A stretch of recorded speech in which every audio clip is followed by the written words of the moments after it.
If you're thinking about moving your best salesperson to a management role, please, please, please don't. It does a couple of things. It frustrates the person, it frustrates the business owner, and it frustrates the team. So you lose that producer, they go to a competitor.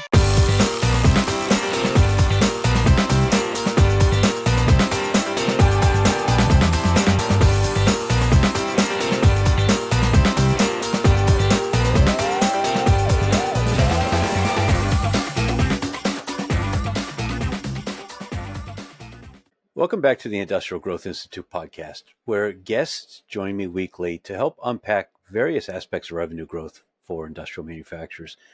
And I hope over time, we help to weave those together into kind of a coherent understanding of a truly systemic approach to revenue growth, from board governance through strategy, marketing, sales, all the way to customer success. One of the most underrated contributors to consistent growth, I believe, is sales management. It's a topic that often bubbles up here because it's absolutely foundational. Sales management isn't an administrative coordinator kind of a role. Rather, I would argue that it's the fulcrum through which strategy, value propositions, and sales process are actually turned into revenue. Too often, people just view it as some kind of alchemy, but there's really nothing magical about it. It's hard work, it's expertise, but we can understand exactly what's required. And with the right people, we can implement it, we can measure it, and we continuously improve it. And perhaps the purest example of sales management is actually fractional. There's no long-term perspective that you can, put excuses on saying, oh, well, just give us 6 months. Fractionals have to make an impact with the people that are in place in a matter of months. And so joining me today to talk about fractional sales management is a fabulous practitioner of the discipline, Walter Crosby. Walter is the founder and CEO of Helix Sales Development. His programs focus on sales culture, sales positioning, sales processes, sales hiring, and sales leadership. And everything he believes flows from the culture that you tolerate. He notes that what really flips his hair back as he works on sales is transforming teams into a high-performance sales organization with a repeatable sales engine. He holds an advanced degree, what he calls from the School of Hard-Won Wisdom in New York City, as well as an undergraduate degree from the University of Michigan. He's a published author of the book Scale Your Sales, Avoid the 7 Critical Mistakes CEOs Make. And he's a podcast host. Those who kind of know him through his podcast know him in his studio, reflecting over a fine cigar. He calls it his lounge as well as his office. And you'll hear more about both of those passions if you tune into his podcast called Sales and Cigars. So with that background, welcome, Walter. Thank you for joining me today. I appreciate the invitation, Ed. So you're broadcasting, is that office or a private cigar lounge, or what is it? I'm not sure there's a difference anymore. They've sort of mirrored, blended together. So there's not some whole other comfortable couches on the other side of the camera that we can't see? Oh, there are. There's 2 big leather chairs. I just used to have more space. Now I got a desk, I got lights, I got the craft that's sitting behind me. I've just sort of taken over. So it's less of a place for my friends to come over and hang out, and more of a oasis where I can do some work, enjoy a cigar, listen to music, watch a movie. I still have the whole system I built. I used to call it the Blue Smoke Lounge. And what kind of music? Depends upon the mood. I think music is something that is driven by, for me, it's driven by what I'm feeling and what I need to feel. So often it's jazz. Sometimes it's some old standbys like Billy Joel. My music tastes go from Frank Sinatra to Miles Davis. Can you work while you listen to music?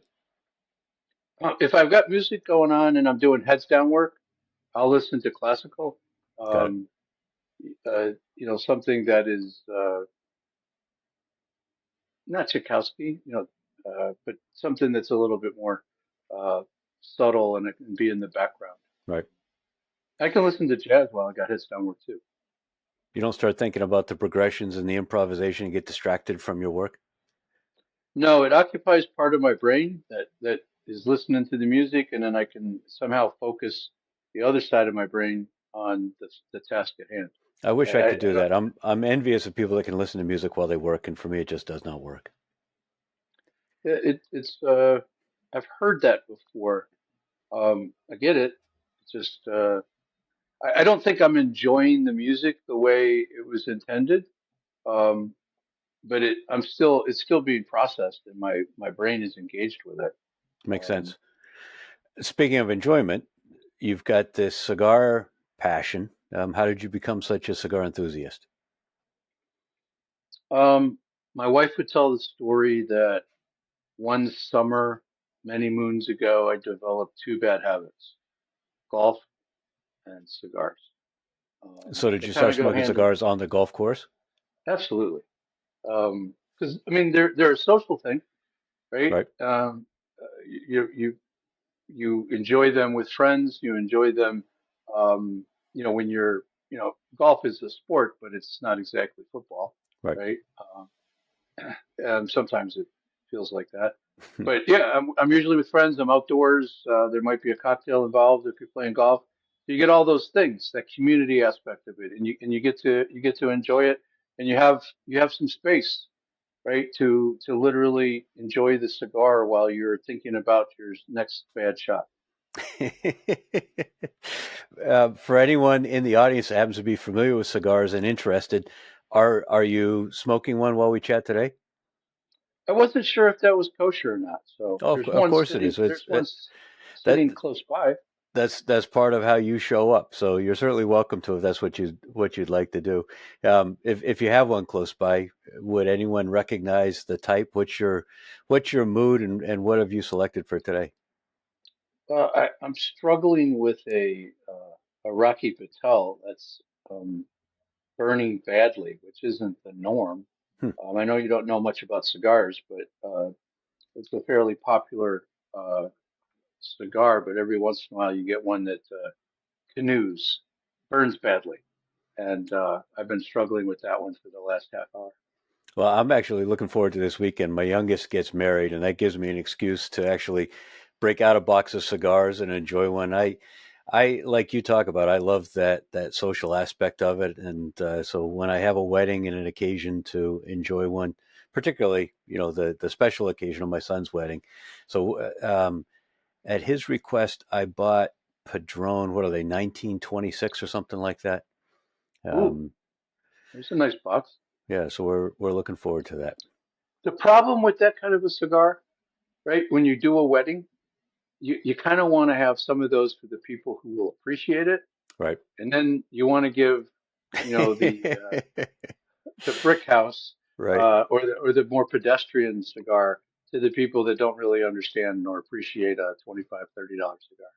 Well, I think he's buying nice wine for everybody who's showing up, and not everyone's going to appreciate that. We'll be gracious and hope that they can appreciate the experience. But it'll drive you nuts when you watch them drop it. Well, so let's talk about business. You're a solo consultant, so you have the choice of who you're going to work with, and I know you set that bar pretty high. You specifically, I think I've seen you describe it as only engaging with growth-minded mid-market CEOs who have the desire and commitment to build a performance-based sales culture. What percent of mid-market companies out there would you say fit that profile? Um, wow, that's a tough question because not not as many as you would think. Um, And where do I could most answer miss? it. Understand that transformation process is going to be bumpy. Understanding that it's going to be uncomfortable for their team. It's going to be uncomfortable for them. Right. As an entrepreneur, there are people are going to come to them and say, "Hey, this guy's crazy. He wants us to do things that we've never done before." And it really comes down to, I mean, I will say this to an owner, business owner, that, hey, this, they're all excited. They're ready to sign the agreement, and everybody's excited. And I'm like, let me tell you why this won't work. And then they get this like face, sit back in their chair, like, what do you mean it won't work? Yeah, And then I used to hold up a mirror, right? It's hard to do that virtually now, Right. but it you know, they would be like, well, why am I, what am I the problem? I'm like, because you've been the problem. More often than not, you're part of the problem, and you're brought as somebody, you're looking to bring somebody in to help you, and you're going to fight the change, and your people are going to fight the change. So we got to get that out on the table. And so I think most of the companies love the idea of change and growth, but when it comes into practice, it's like, exercising. Yeah, I don't think they love the idea of change and growth. I think they love the idea of accurate forecasts and higher revenue, and they actually loathe the idea of change. You might be right. They like the concept of what it means. Right. Um, but to get to that, just to get to an accurate revenue forecast, they don't even understand what that looks like. And I know So I'm being insulting, but no, reality. I mean I agree. So I think we're aligned on a lot of these topics, and I mean part of what I'm hoping you can elucidate. I mean you talked about that process of how you essentially um, almost reverse them in the old Sandler sense, where tell them that you don't think it's going to work for them, you don't think they can do it. Do you have other tools that you use in advance to kind of yank their chain and to test and try to take measure of who you think you can be successful with? Yeah, the negative reverse is sort of the end, but it's a series of questions that like any good salesperson is going to have a series of discovery questions that they want to cause somebody to think, Right. and I want them to think differently. So I'm going to get them to look at their problem from a completely different perspective, and that sort of helps me if they're open to this idea of exploring, um, you know, where the real problem is as opposed to where they think it is. Right. That gives us some hope early on. So it's really about the questions to get them to think differently about their sales organization. And have you ever had anybody at that point say, no, you're probably right, this probably doesn't make sense? Yeah, 2 out of 5 will choose not to, or I'll choose not to. Hmm. That's usually the last 10 years, that's about the ratio. If you get them to ready to go and you ask that question, or you do the negative reverse, they're Right. going to be like, oh, and they blame me, and that's fine. Sure. Um, but the problem really is in the mirror, Right. and they'll get there eventually. Well, that's, I think, overly optimistic in many cases. But let's talk about the name. So you've got this double helix reference. Where did the name come from, and what exactly does it mean? How does it fit contextually? So double helix is the sales DNA model, right? Helix is uh, the one piece. It's the spring. So a helix is technically a spring, and the idea to spring forward, to use this momentum, take this coiling, and just kind of jump forward, Got because it. there's so much work that has to be done, right? Um, to build up the energy so that you can jump forward. And I worked with a group.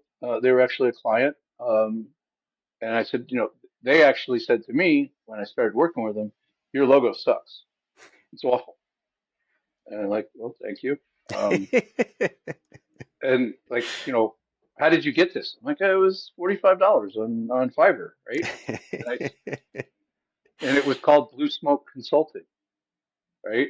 So I mean, it wasn't awful, but it didn't have a look and panache to it. So Right. I'm not sure Helix does, but yeah, that's the idea. It's a little hat tip to science. But isn't that interesting though, that you instinctively understand so much nuance about sales, and it's clear to you why some sort of a pedestrian approach to sales management or sales training won't work.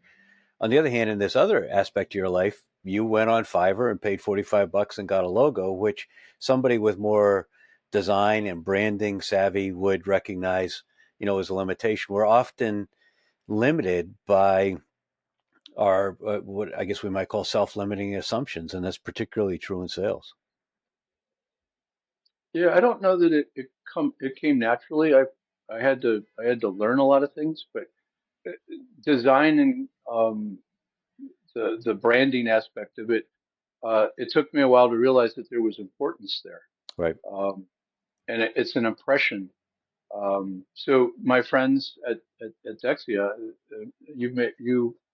I don't think you know Joshua, but he's a he's one of those guys that's sort of a bottom line guy.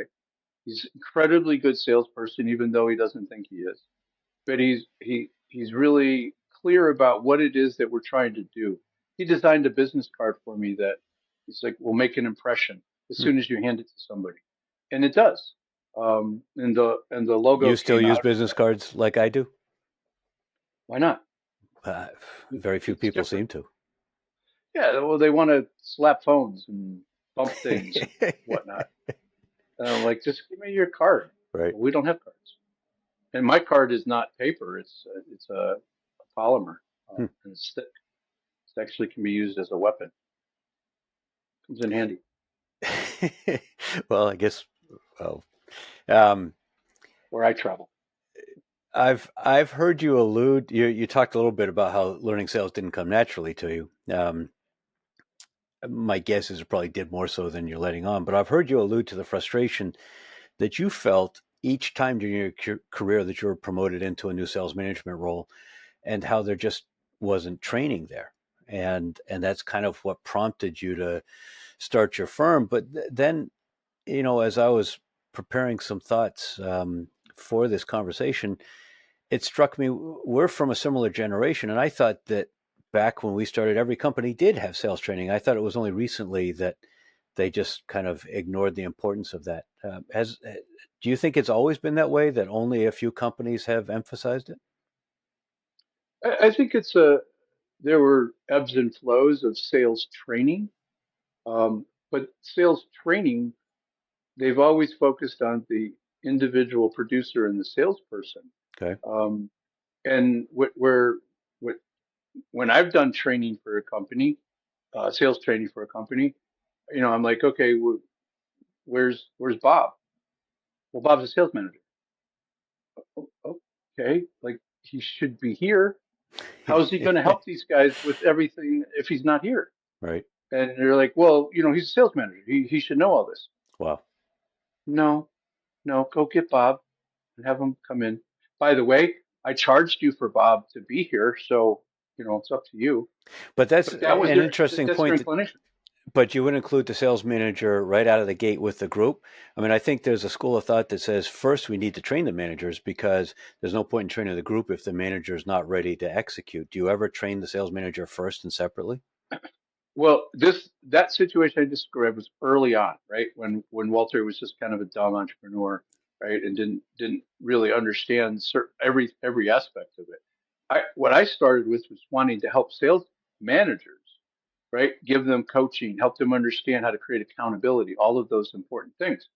Um, and again, dumb, didn't realize that sales managers don't have any money. They're not respected within the organization, Right. and there's no budget. Right. So I had to pivot and go to the CEOs and presidents. But I think what I do now, and if I do training, it's last and it's the absolute last thing we would do. But the coaching that I would do with the sales manager is all tied to the fundamentals of the training around the Got it. process, around the methodology that's going to be developed. So yes, but early on that wasn't my thing. I was just, wasn't that smart. You touched on a pet peeve of mine. You said that often the sales managers aren't respected within the organization. One of the things that drives me nuts is when I hear people within a company, CEO down through sales reps, complaining about the fact that they don't feel like they get properly respected by customers or prospects, that they've brought a lot of value, they've spent a lot of time, and they can't even get a response back. So let's put aside the question of whether that's because they didn't sell and qualify well, but let's contrast that with the way that companies then treat vendors in their organization. So the same CEO that complains about how their prospects don't give their sales team enough respect, will often speak in a very condescending and derogatory way about the sales reps that are calling on them. And that hypocrisy drives me nuts. But you called it exactly what it is. It's hypocrisy, Right.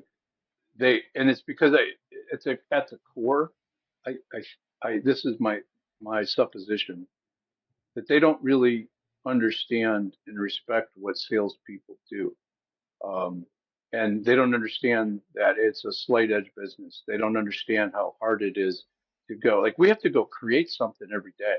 Right. You show up as an accountant or a finance person or an engineer. You've got stuff that you're supposed to do, right? And it's left over from yesterday. We got to go start something out of whole cloth. Maybe we're moving a deal forward, but we still got to go find new stuff. Right. So I don't think anybody. Let me rephrase. I don't think that those CEOs who have that hypocrisy, like you got to respect everybody that are doing that, not the ones that aren't doing it well. I had a contractor at my house the other day, and I said, like, I want to buy this model, this size, and I need it installed next week. And they proceeded to do their presentation. And I'm like, time out, hold on. Like, I just told you what I wanted. You sell it. Tell me how much, and we can get going. Well, I got to do this. They literally said, I got to do this. I'm like, Wow. no, dude, you don't. Wow. Did they And blow the deal, or did they finally? I asked them to leave. Wow. After offering up three times, say, could you just cut to the chase? Wow. Had to do his thing. Wow. And I called the guy that owned the company and said, hey, maybe you guys could use some help. Was he receptive? I explained to him what happened, and he's like, well, he's doing his job. And I'm like, okay, he's not the problem. Yeah. Right. Right? Because that he was told that he had to do that. Right. And if somebody gives you a strong buying signal, test it out, right? But let's not prolong the process if we don't have to. Yeah, I've almost choked during two different conversations over the course of the last couple of weeks where I had owners or senior executives of companies tell me that they've got a big project, an initiative going on to improve their About Us deck, and another one where the big focus is to create a company culture video. And I just, I don't see a place in today's sales world with buying habits as they are and information as overwhelming as it is for people to piss away time going through some kind of an About Us deck. And I think any buyer that's forced to sit through that is going to resent it, and they're going to just view the salespeople as jamokes. Jamokes, I like that. 100% agree. Even if it's one slide in a deck, like, we're a 50-year-old company, we're just this and this, that's the last slide. Right. And maybe you don't cover it. Right. Right. And maybe it's like, hey, by the way, we're 50 years old and we got all this stuff here. So, right. Because nobody cares.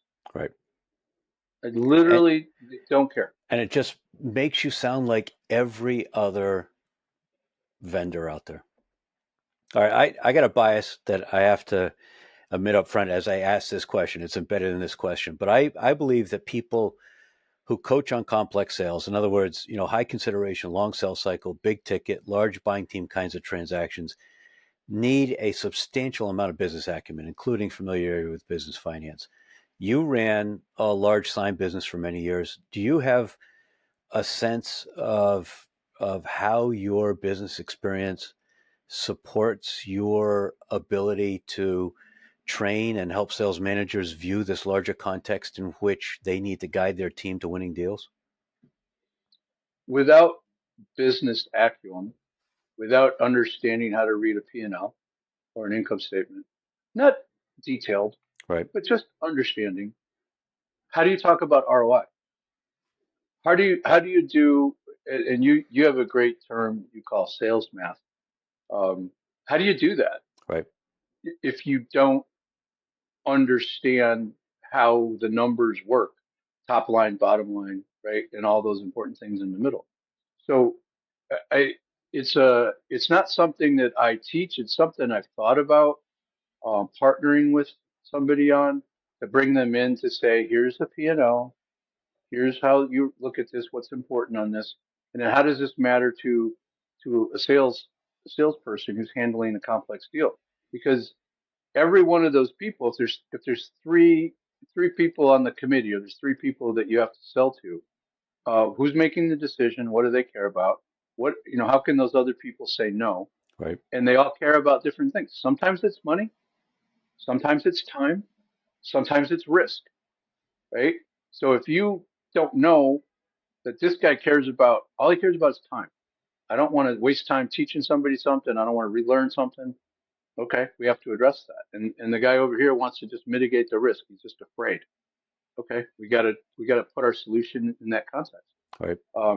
So absolutely. I mean, and I don't know, 6-7% of salespeople have the right amount of ability to business acumen to be able That to that's do. that's an interesting stat. I have no idea how we could determine that. I think it's only anecdotal, but I think you're probably right. I remember one time I led a small group learning exercise of salespeople. This was during COVID when people had a little bit more time, and so we all got. I think it was it was kind of like a business accounting for dummies sort of thing, based on a kid's lemonade stand, and it laid out balance sheet, income statement, cash flow statement, the difference between accrual and cash accounting, uh, some of those basic fundamental things. And I think everyone appreciated it, but I don't think that any of them ever then turned around and incorporated it into any of their sales conversations. Well, there are CEOs of businesses that don't understand cash flow, revenue, profit, right? Right. They don't get, like, well, we made a lot of money, but I don't have any left over. Why does it feel like we're not making any money? Because you got an ass full of debt, right? Well, and you got Hey, salespeople selling at 3% margin instead of 25% where they should be selling. yeah, I mean, and their comp plan isn't aligned, all that stuff. So, Right. but yeah, it's a valid point that, and it's something that a producer should spend some time trying to understand. And even if they just ask their customers, Right. how do you make money here? What concerns you, right? You're gonna make that customer feel good, that you're trying to understand. You can't be a complete moron, but if you dig into, like, what their concerns are, you will gain such insight if you actually listen to Right. the conversation. I'd love to see CFOs on the agenda at SKO, sales kickoffs. Pick some topic where they obviously will speak with a great deal of authority. And maybe it's, understanding how a lease can change the implications for a medium-sized business that's privately held, buying a piece of capital equipment, just something to get people thinking that way. And it needs to be related to the sales team's understanding of their customers, or Sure. understanding how they're going to explain the ROI. But it can be tangential. Right. Um, and the CEO or finance people, they should want to get in front of the salespeople and make them smarter, because they think salespeople are just idiots. Right. I mean, that's worse than any other C-suite group. All right. A quick ask of everyone listening and watching. If something Walter says kind of puts you back in your seat and makes you think, that means it's probably worth sharing. So when you hear that, or when you have that experience, hit the bell, drop a comment, whether you want to agree with him or argue with him. We'll respond to all the comments, and be sure to share the episode. You're from Detroit. You grew up in the shadow of Henry Ford's plant.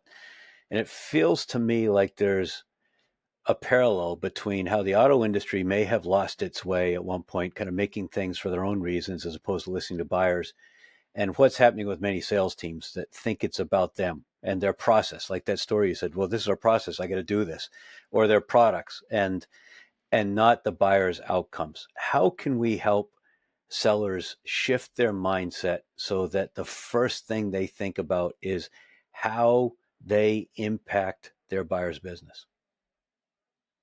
Well, there's a couple of things there, I think, to unpack.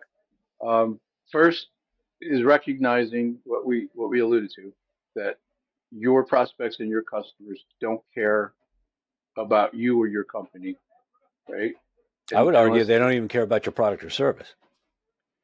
absolutely, they want to figure out if there's any value in having a conversation with you, right? And time, money, or risk, right? But that those are the three factors. So there's that. They have to realize that. Then they have to realize that the buyer today um, is even just 10 years ago are coming in much later in the sales cycle. Right. Uh, and it's not just transactional stuff. It's B2B complex Yep. um, opportunities. They're much more informed. In the 70s, you had to go to the dealership to understand what the car was, Right. right? You had to go see it and get the brochure. They held all the power. You don't even need to go to a dealership anymore to buy a car. It can be done online in your pajamas. Right. So that translates to B2B where they're coming in later and much more informed. So if we're not meeting them where they are and taking them on a journey that is meaningful to them, we call it, a buyer's first journey. We need to get what we need. We need to qualify them. We need to do all that. But we need to do it in the perspective of where they are in the process, understanding what it is that they're looking for, and then be able to say, we might be able to help you. Maybe we should talk about this, or But I don't think I can help implicit in what you described is the fact that our value as salespeople has nothing to do with transmitting information because there's no role left for salespeople to transmit information. The value that salespeople can create is by helping a prospect understand their business problem, quantify it, scope it, conceptualize it in a different way than they were to help them then understand better how to achieve the outcome they're looking for. you. Yes, 100%. But there's another piece that they have to be able to do is to help that buyer see what they're doing. The status quo is our biggest competitor. Like if we don't change, nobody's getting in big trouble, Right. right? Unless we're losing our ass. Right. So we have to find a compelling reason that we can work with them on, and then we have to create that urgency, right? And we have to create that. It might be there, but we can't tell them, oh, you have to do this, otherwise this is going to happen. We have to guide them to that conclusion with questions and illustrations and helping them see, because if they say it, and I learned this 40 years ago, if they say it, the prospect says it, the buyer says it, it's gospel. Right. If And when we you say say it, create it, that's not in some kind of contrived way. Really, what yeah, you're doing is helping them become aware of it. There's no way that we can create it for them. we we can't. We have to dig it out, Right. and we have to see if it's there. And if it's not, even if you got the best mousetrap, even if you know it's the right thing for them to do, they might be like, yeah, we don't do that. We Right. do this, Right.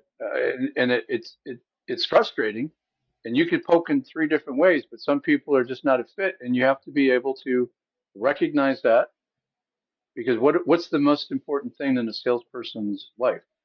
It isn't what they know. It isn't the skill set. It's our time. Mm-hmm.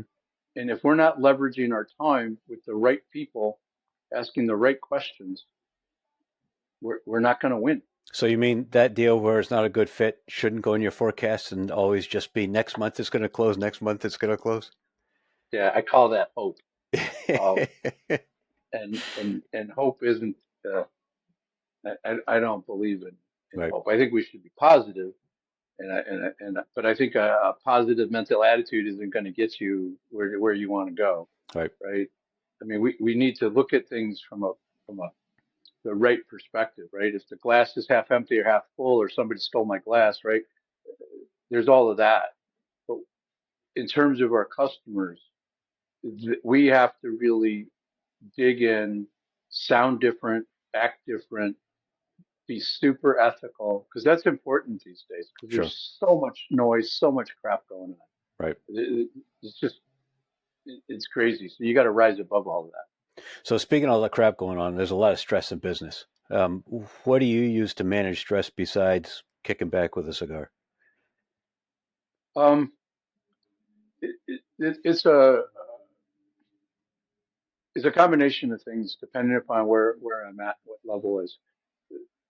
This morning I woke up at 12:02 and I couldn't go back to sleep till 4:30 Oh in the man. morning, right? And I had a 7 o'clock call, so it was a yay.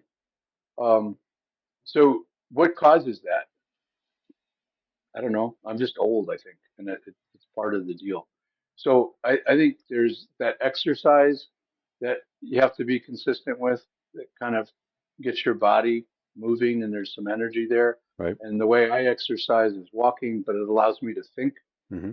Um, so I can kill three birds with one stone. I can go for a walk with a cigar and think. So you're not listening Um, to podcasts. You're just thinking.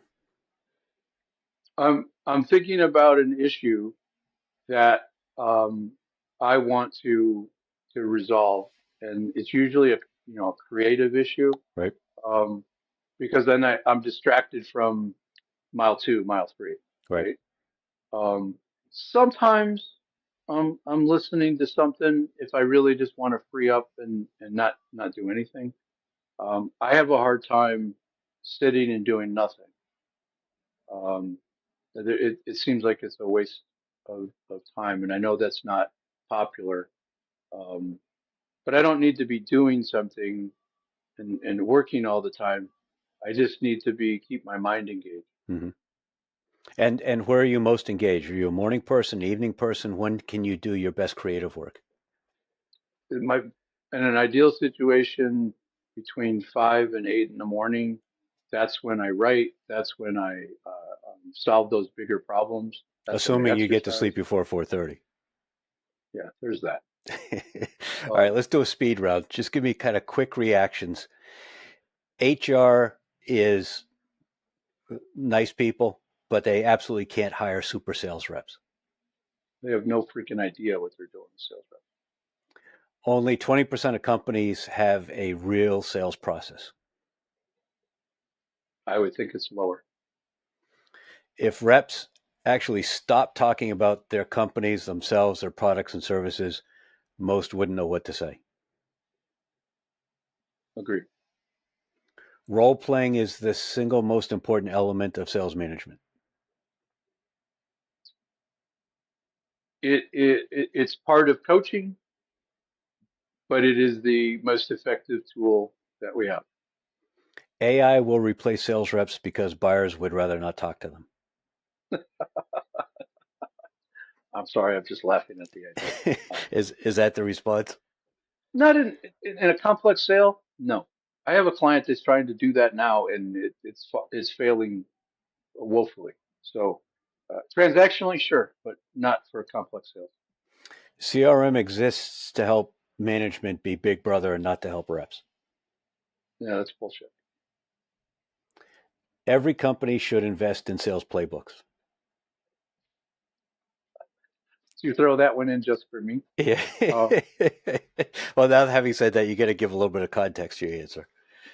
we had a conversation on my podcast about playbooks specifically, and we were kind of diametrically opposed, but in reality, we both think of them in the same way. We just call them different things. So if you don't have a methodology or a process to follow, then you're winging it, and you're running around wearing assless chaps, and it's And a not fun. playbook essentially takes those elements, the process, the methodology, the prospecting scripts and email templates and data sources and your ideal customer profile and your competitive battle cards and your sales enablement content and understanding of the buying team and the buying journey. All that stuff gets packaged up in a playbook. So you theoretically you ought to be able to hand it to a new rep who's a super salesperson and they would be able to take off and run with it. So that's what we mean by playbook. All right, here's another one. Since buyers are 70% of the way through their buying journey before they want to talk to a rep, marketing is now more important than sales.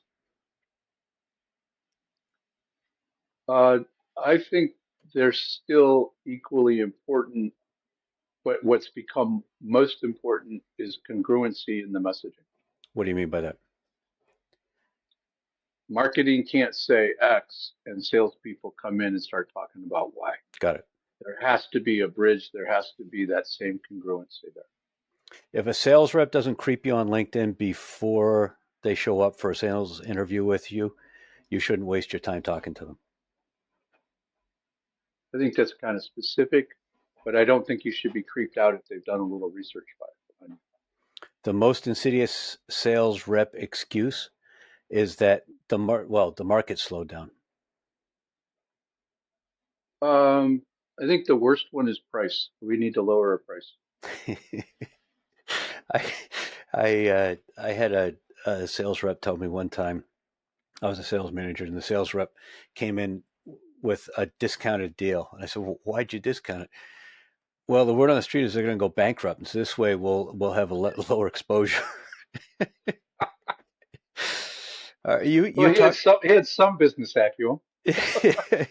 You talk a lot about accountability. You often say that companies get the behavior that they tolerate. Talk more about that.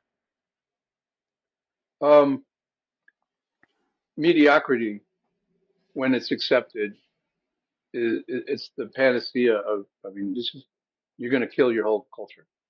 So if you have 5 people on your team or 50 people on your team, and 10% of them are not performing, the good salesperson is going to know that. They're going to see what everybody else is doing.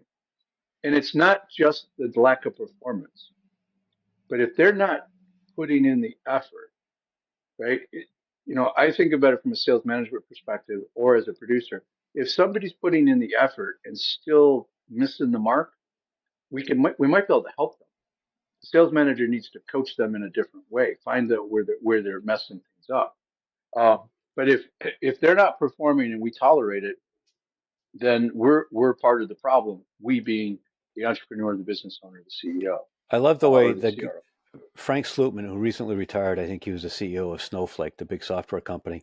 He had this saying, "We can be very patient with performance. We're impatient with behavior." So in other words, if you're doing the stuff that we're asking you to do, we'll work with you, we'll coach you, we'll find a place for you, even if you're not in the right place. On the other hand, if you're not willing to do the work, then we're not going to waste our time with you. And even if you're willing to do the work and you don't respond to the coaching, then maybe you should be successful someplace else. Right.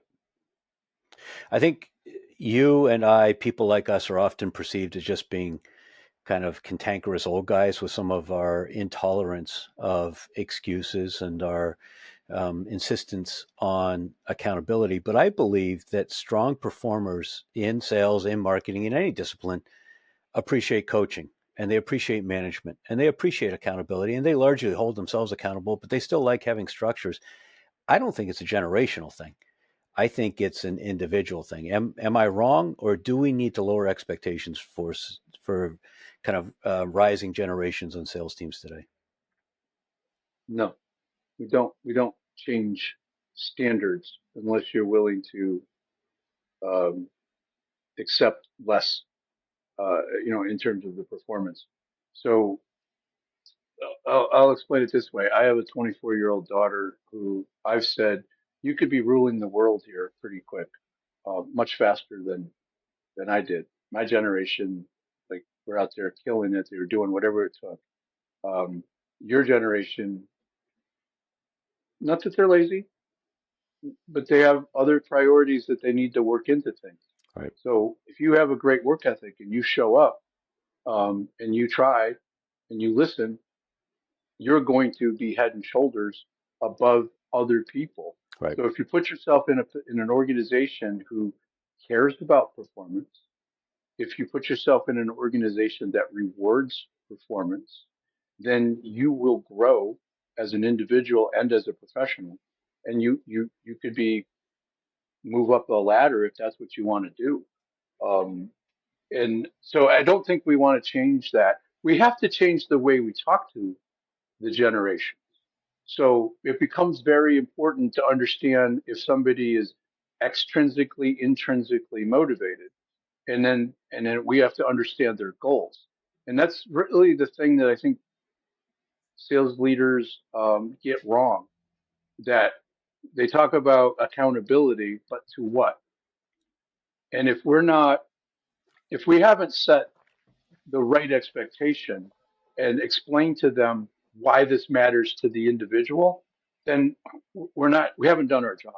So we For need to sure. start with, I mean, this might help somebody when it comes to accountability. Find out what that rep wants. It needs to be something substantial, something tangible, something that's going to take some time, something that is probably expensive. And it A may be boat. that nobody has ever taken them through that. So you might not only have to find out what they want, you might have to help them figure out what they want. You will have to help them because they'll give you some dumbass thing that they want that's not clearly Right. defined, right? So like, I want a boat. Okay. You want a tugboat? Well, no. You want a battleship? Of course not. Okay. What is it you want? Right. Picture yourself on the lake with the boat. What is it? And they can describe the boat. Like, okay, this guy wants to go fishing. This guy wants to go out and really enjoy with a bunch of people on the lake. So those are different boats. Right. So we have to get to where that is for them. Now we have something that they want. So now we can leverage that with what we need them to do, the behaviors, the activities, and the outcomes that we're looking for. And build the sales So math back from that. you do the sales math backwards, right? Exactly. We used to call it cookbooks. We used to call it the method that we come up with the one thing that we got to do every day. Right. 25 calls, Right. 25, whatever that is. How do I do? Because that's all I can control, right? And if I do that, I get the boat. If I don't do it, how am I going to get the boat? And that's what the sales manager can talk about. Right.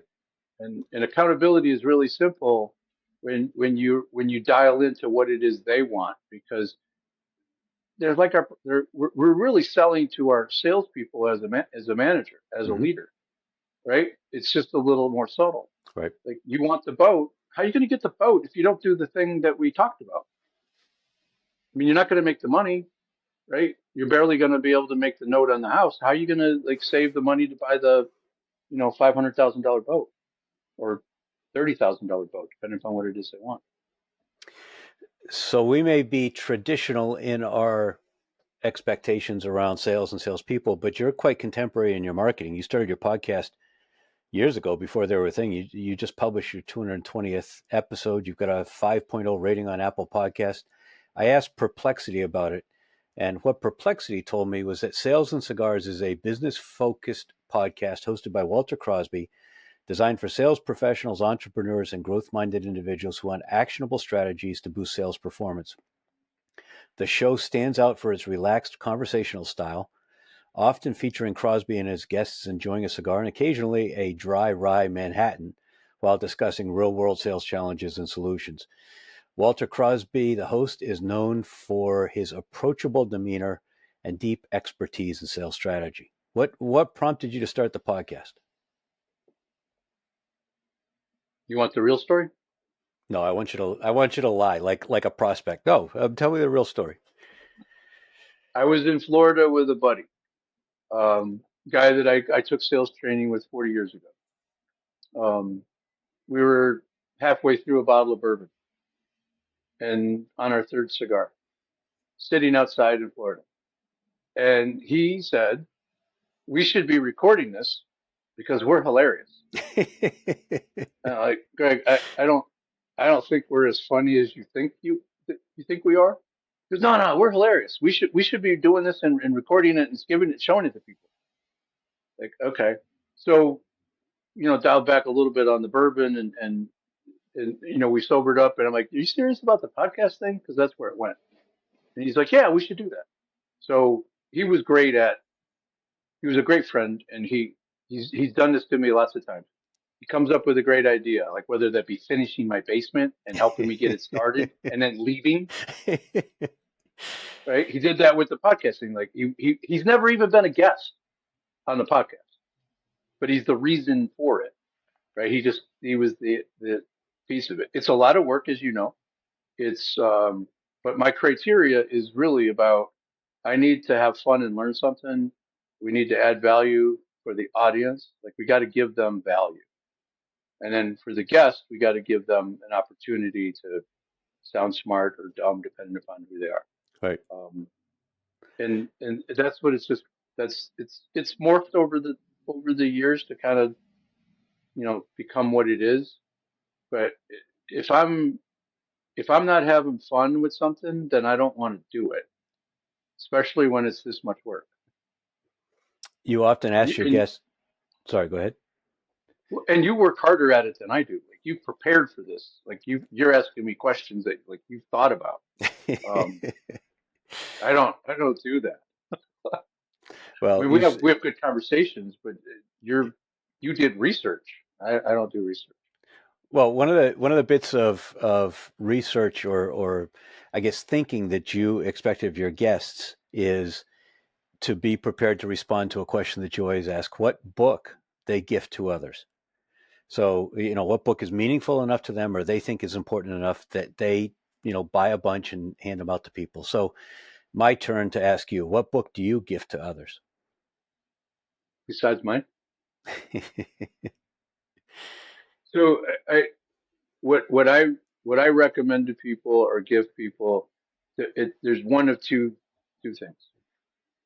Meditations, by Marcus Aurelius, right, the Stoic, um, or Michael Gerber's The E-Myth. The what? The E-Myth by Michael Gerber. I've Um, never heard of that one. um, maybe I should send you a copy. There's the latest version of it. I think is the third revision, the E-Myth Revisited. I've heard Michael talk a couple of times. He's hilarious. He's really smart. He's got his own consulting practice. Um, but he helps entrepreneurs understand who they are and how they fit and what they're good at and what they're not good at and why they started their business and why it's going to fail if they don't fill the Hmm. gaps. And I think especially for somebody that's an entrepreneur, like go read this book. And if Right. you don't learn something from it, then get out of what you're doing because it's gonna be a mess. And then if it's somebody that's just struggling with stress or just struggling with, some sort of challenges, uh, meditations, it makes you think.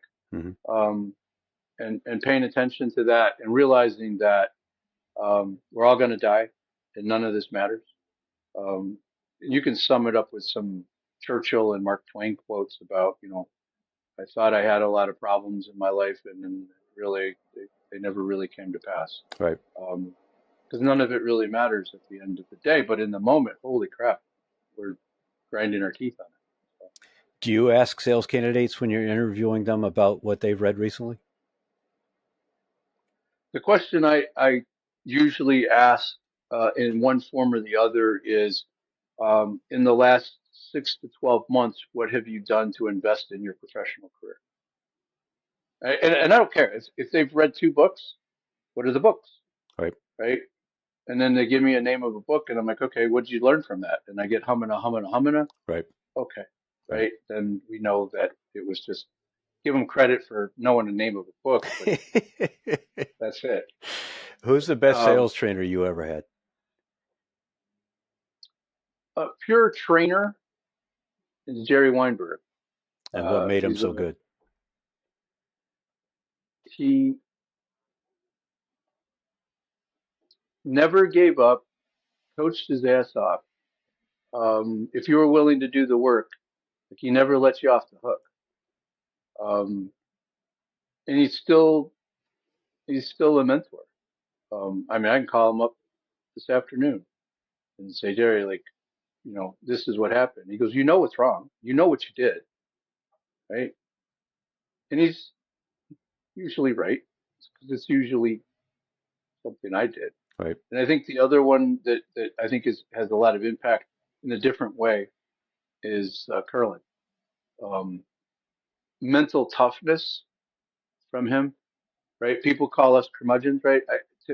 I'm not for everybody. Um, I've been equated to that sales manager. I'm not the sales manager you want. I'm the sales manager you need. Right. Um, and that makes people uncomfortable. So I like to think of it as the old football coach that used to be able to grab a player by the face mask, and scream at him, but at the same time you'd run through a brick wall for the guy. Sure. Speaking of sales manager you need, can all sales reps be trained to be successful, or are there some that just simply can't? Nope, they all can't be trained.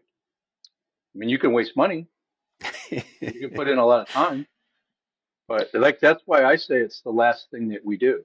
Some people do sales training because, oh, 2 days of this and we did our thing for the year. Right. Bullshit. You should be training the people, spending those resources on the ones that are interested and can make a difference. And if they're not willing to learn something new and try something different, then maybe they shouldn't be there. Right. Um, Part of growing is learning from mistakes. What's a time that somewhere in your career you made a business decision that at the time you said, oh man, this is not going to turn out well. This is a horrendous mistake. But actually, in retrospect, was a great decision. wow. Again, difficult questions. Um, starting starting this practice um, seemed like a great idea, and then it became, oh shit, what did I do?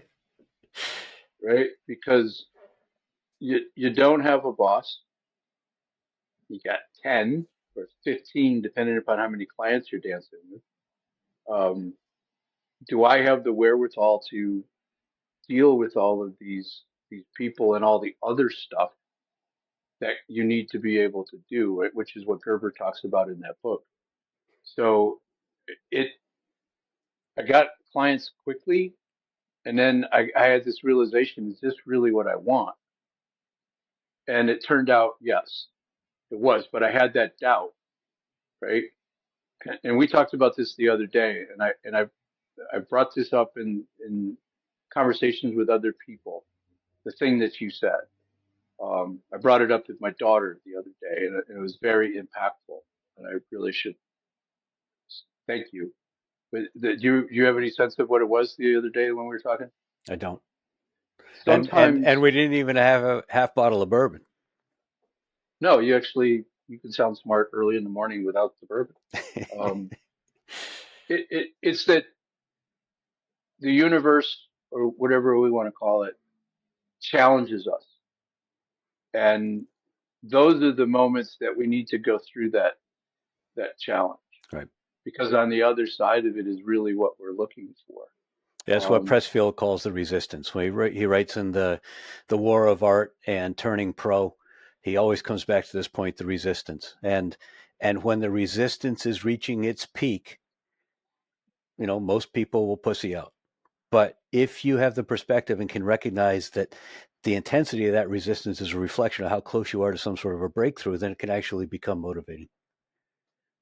well, that's all true. And then when you really are in the moment, you can make decisions about what did I learn here, right? So if my daughter's trying to get a job with this company, and she's learned like all of these things about the company, and I'm like, would you want to work for these people if they're gonna like do those kinds of things? She's like, no, I wouldn't. I'm like, "Then what are we worried about? Right. Move on." For me, to answer your question, you reach that point like, am I going to keep this, or you said pussy out? You get there, and it's like I can't. That's not who I am.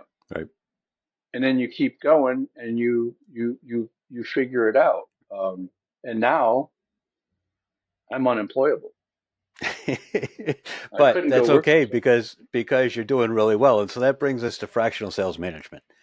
I mean, the essence, I think, of what you do for many companies now, and unlike a full-time manager I mentioned earlier, who can, they got a long runway and they can shape and mold the team and have the people they want. Instead, in contrast, you as a fractional, you parachute in, you have to make it work.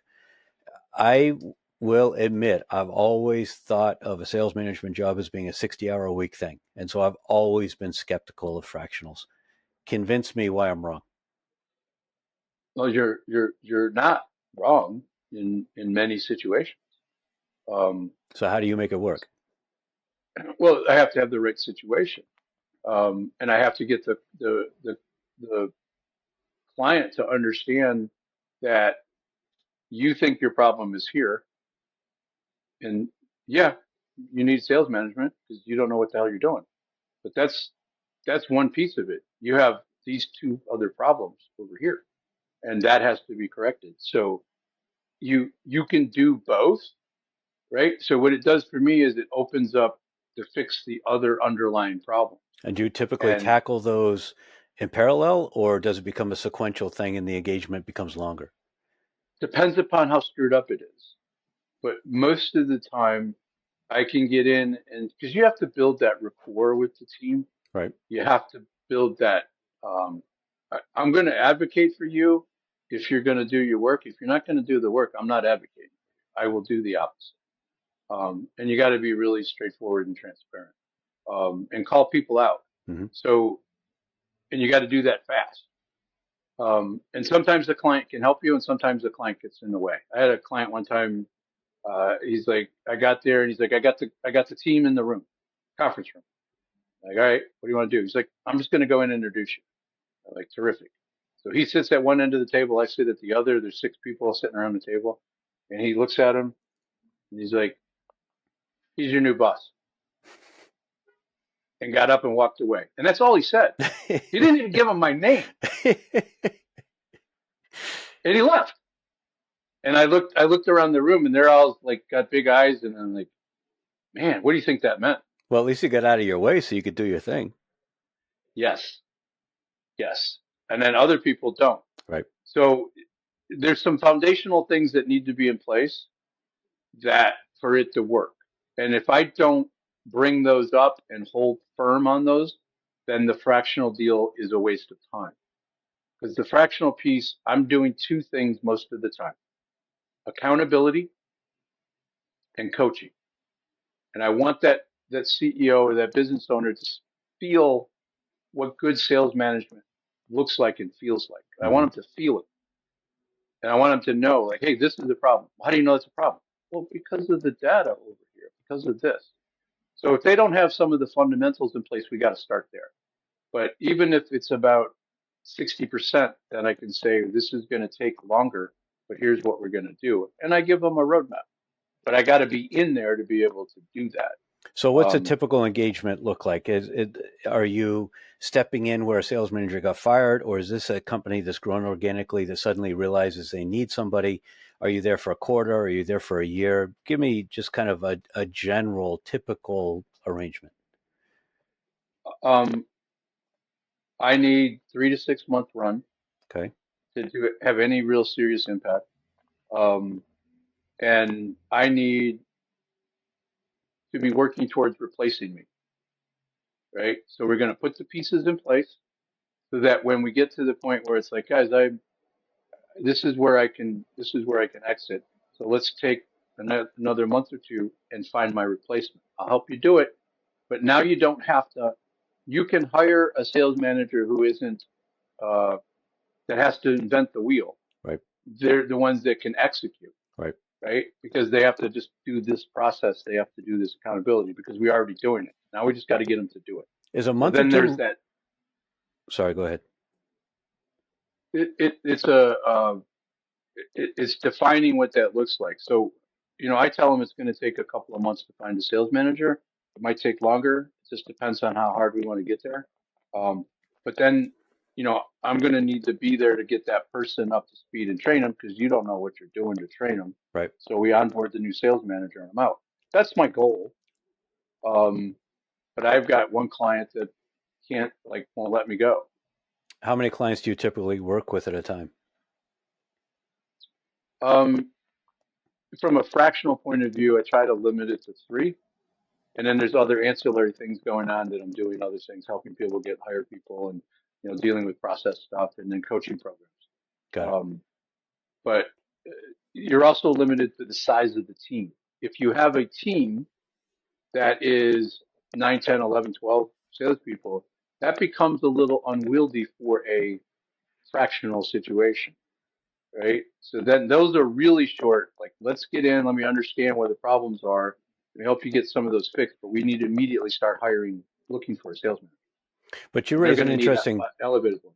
I mean, that's an interesting point about span of control, whether it's a fractional or a full-time. What do you think is a maximum reasonable span of control for a sales manager?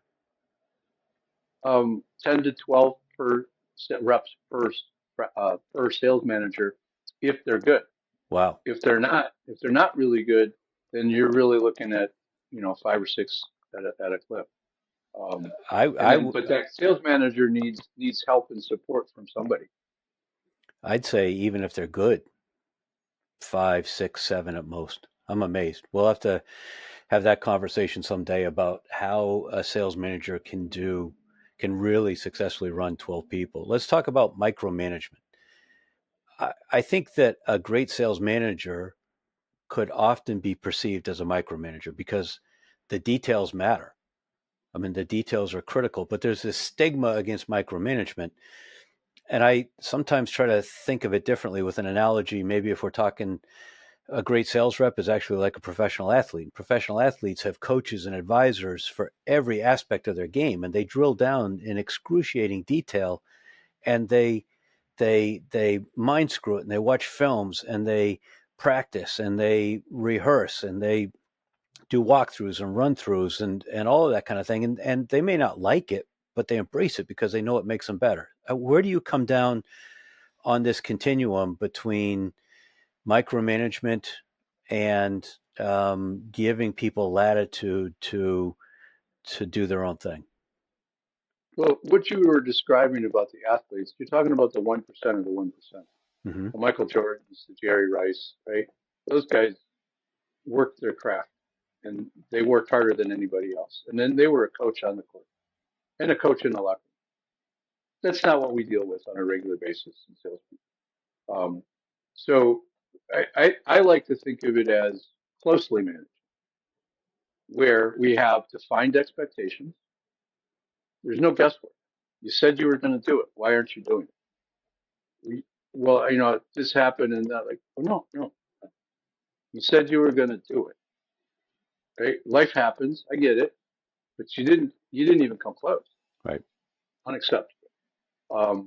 So, do you give people latitude when they earn it? So when I go look at a team, like we evaluate them, we understand where their strengths and weaknesses are, and you get the one that who thinks that they're the greatest because they have the biggest revenue number. And Even though they haven't cracked a new logo in the last 3 years. yeah, well, this is where it goes. It's like, why do you think you're the best? Because they tell you, I'm the best salespeople we got. I've forgotten Like, more oh, about sales than you're ever going to know. but you can't say that. So it's like, No, well, no, why do you no. think you're the Often they'll best? say that to you, won't they? Uh, well, you don't understand my business is the biggest one. Right. And I'm like, oh, you're not in sales? And they're like, well, I'm in sales, but you don't understand our business. Like, what's the difference? You sell the thing, they sell the thing. Yeah, okay, there's some nuance to your thing, but if you're talking about your product, you're already screwed up. Right. So I think it's getting that top salesperson in everybody's mind to realize you think you're a top salesperson because you have the most revenue. So let's explore why you have the most revenue, which goes to what you're talking about. So you get them to realize you're not opening up anything new. You're just milking this deal. You're working 20 hours a week.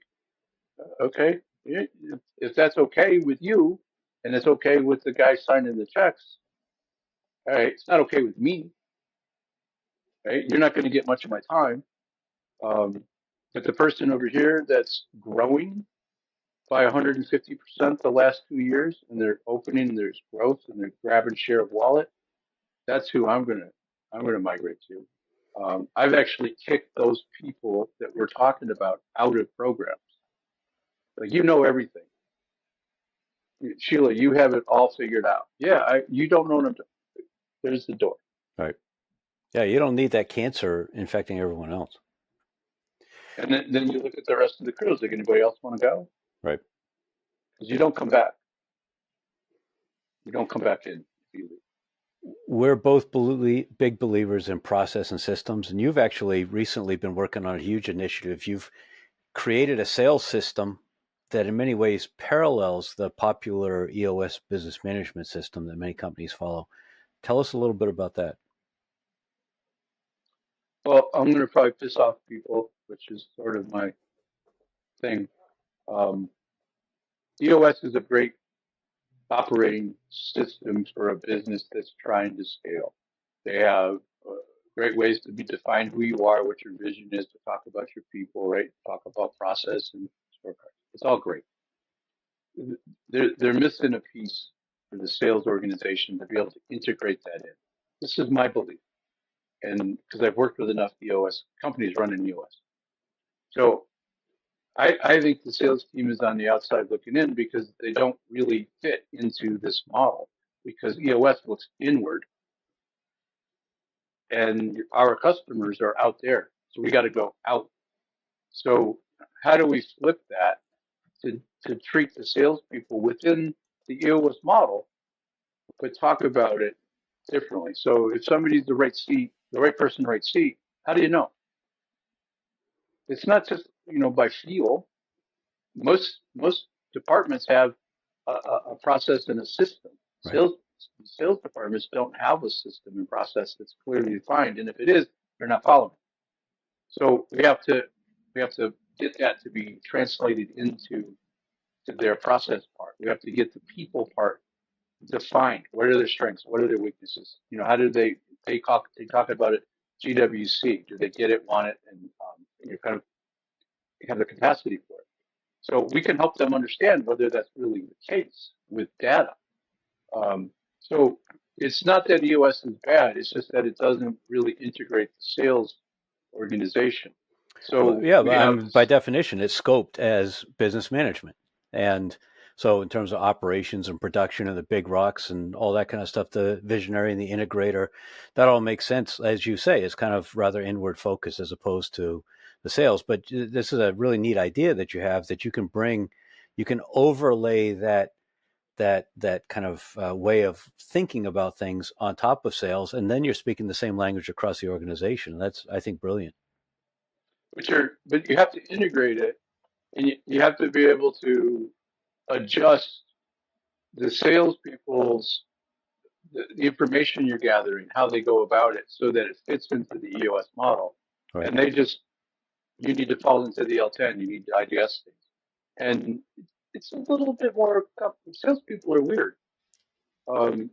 We have a different outlook. We have a different requirements.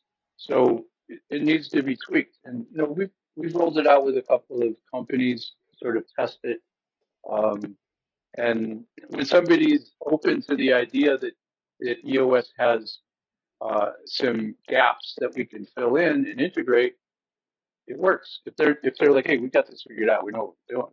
Okay, that's why your revenue's been flat for 3 quarters. Right. Okay, good luck. Um, it's just and I love the U.S. companies because they're trying to get better. Right. They're trying to measure. I don't care if it's EOS or strategic coach or Vistage, right? If those owners are part of a group and they're thinking and trying to get better and they're trying to get other ideas, those are my people. Makes sense.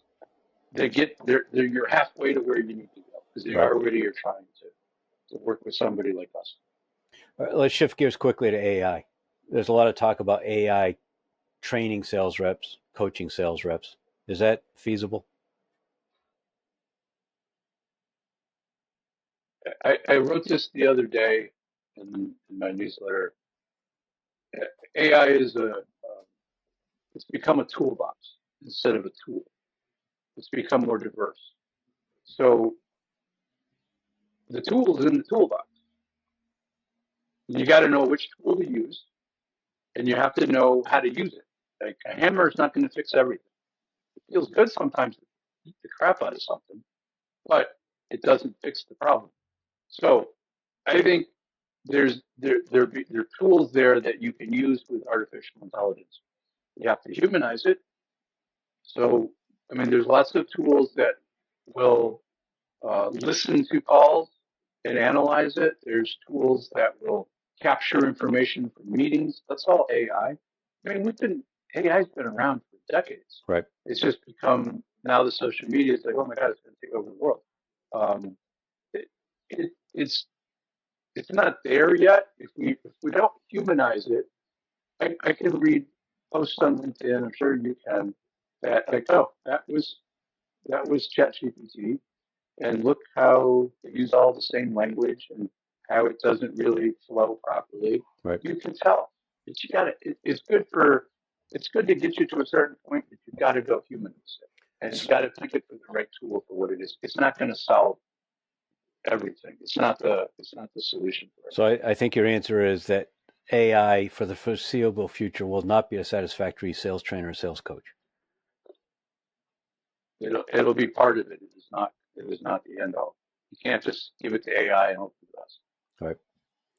I'm going to drop your website and your LinkedIn profile links in the show notes, but what's the best way for people who are interested in learning about your fractional service or buying your book or learning about your EOS system? What's the best way for them to get in touch with you? The book's on Amazon. I'll drop a link for that as well then. If they want a free book and they ask nicely, send me an email. I might send it to them. The best way to reach out to me is through LinkedIn or the website. What I find is that people, if they follow me on LinkedIn, they're going to get a taste of who I am, which isn't for everybody, as we've established. There's one thing that I'll share the link with you if you want. I do a free weekly. It's just an email that comes out before the shit hits the fan on a Monday. And it's about something stupid that I did where I learned a lesson. And I share the lesson. I share what I did, right? There's the idiot. And then here's what you could do to avoid this. And it takes about 3 minutes to read. It's written at a 5th grade level. So it's really quick. And the idea is that it makes you think about something. That's a great way to get some tips without getting in the wallet. Yeah, send me that link. I'll put it in the notes along with the link to the podcast as well. All right, so wrap us up now. 3 minutes on the role of sales management and why companies should consider a fractional sales manager. If you're thinking about hiring or moving your best salesperson to a management role, please, please, please don't. It happened to me. It was a terrible idea, but I did something that most of them don't do. I tried to figure out how to do it, right? And I eventually got better at it and better at it. So it does a couple of things. It frustrates the person, it frustrates the business owner, and it frustrates the team. So you lose that producer, all of that revenue, because they were the best. Right. You lose all that, and they go to a competitor. Right. So don't do that. If you've got more than one salesperson and you're struggling to get them to do what you did as a founder, as the CEO, that you were naturally able to do, and you can't get them to do it, that's a sign that you need some help. You might not need a fractional, but you might need some help yourself to help the team. Fractional is great for net 2 to 3 to about 7 salespeople, and that's manageable for most. There are a lot of fractional people out there that are great. And there's some, it's like anything else, that they're not. Right. So really look under the hood. Awesome discussion, Walter. Thank you. It was fun. Yeah, speaking of fun, I think you may have accidentally smiled a couple of times. Well, we won't tell anybody. Strength. Anybody who listens to the audio won't realize it. Only those watching video.